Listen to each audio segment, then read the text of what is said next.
Hello again, KKBE Connect. I hope you're doing well. I miss you guys more every day, but I know that every day we're home, we're helping.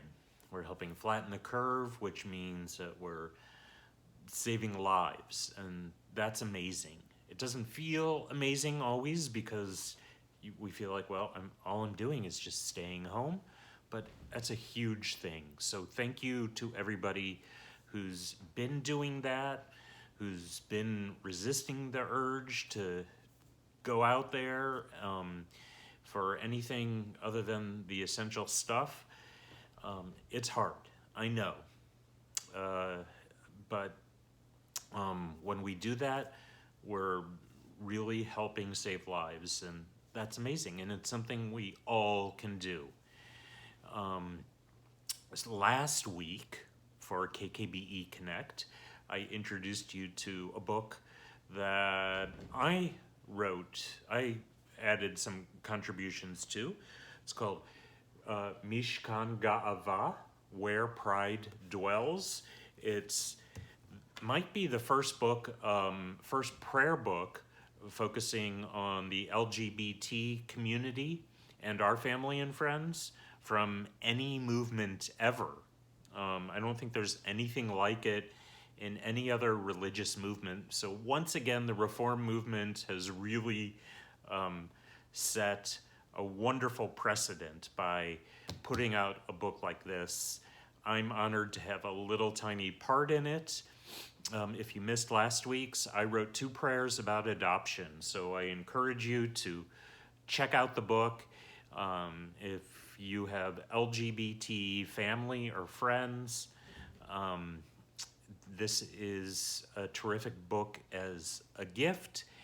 And it's also great for everybody to read because I think whether you're LGBT or not, we can all relate to a lot of the sentiments expressed in that beautiful book.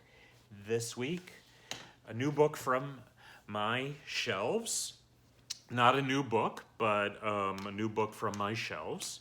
It's called How Good Do We Have to Be by Harold S. Kushner. Rabbi Kushner is especially well known for writing a bestseller called When Bad Things Happen to Good People. That book came out a long time ago and was really well received, but he's written a lot of books since then as well, and they're all great food for thought. And one part that really speaks to me in this book, How Good Do We Have to Be, talks about the High Holy Days. And I can't exactly totally put my finger on it, but there's something about this social isolation and being removed from our community that feels like the High Holy Days. So it's so important now to connect, to feel in touch with our community. At least we can do this. But let me read you a part that spoke to me. Towards the beginning of the book, Rabbi Kushner writes, he's talking about the Jewish High Holy Days. He says, the liturgy will speak repeatedly of our failings, our neglect of duties, our hard-heartedness toward others. But if the words of the Day Atonement are words of rebuke and failure, the music carries a very different message.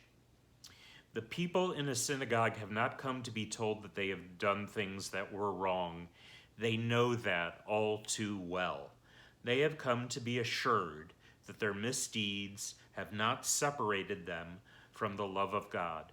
They are not looking to be judged and condemned. They are looking to feel cleansed, to gain the confidence and the sense of forgiveness and acceptance that will enable them to begin the new year without the burden of last year's failures. So I thought, what a terrific insight, all in one paragraph so much packed in the very beginning of this book, and makes us think a lot about how good do we have to be. This year, one of the best things we can do to be good is to stay home. Again, it doesn't seem like the best thing we can do, but it's a thing we can do that saves lives, and that's really what's important right now.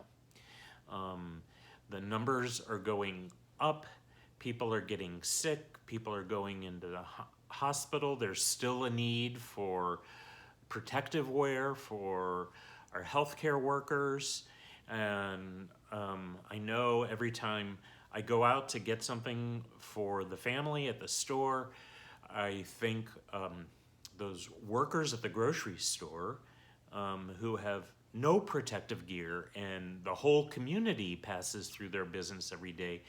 They're amazing heroes, and I hope that they are staying safe. So how good do we have to be right now? Just stay home. That's an amazing good thing you can do. You can save a life.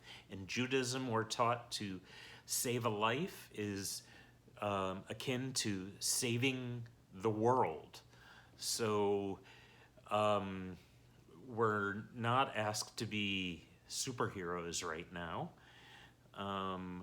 But when we look back on this pandemic and tell the story to our children and our grandchildren, and maybe some of them will be studying it in their history class and say, well, what did you do during the pandemic of 2020? You can say, I stayed home, and that helped save lives.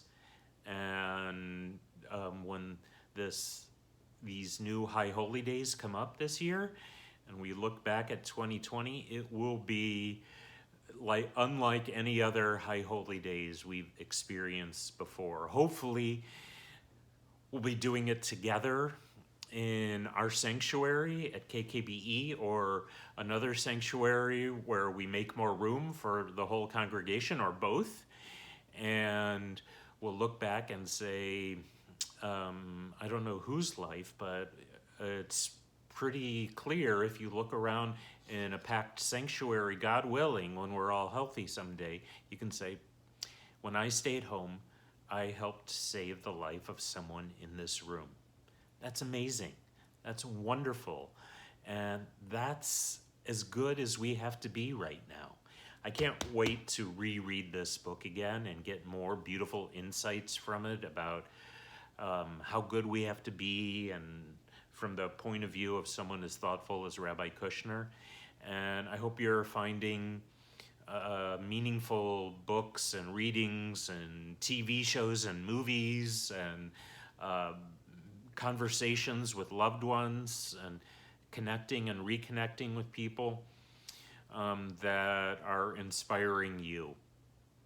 So have a good week. I hope to see you again later this week when I do some more teaching on a prayer writing workshop, and look for your KKBE email to find out how you can register for that and other great stuff that we're continuing to provide even during social isolation. Goodbye. I'll see you all soon.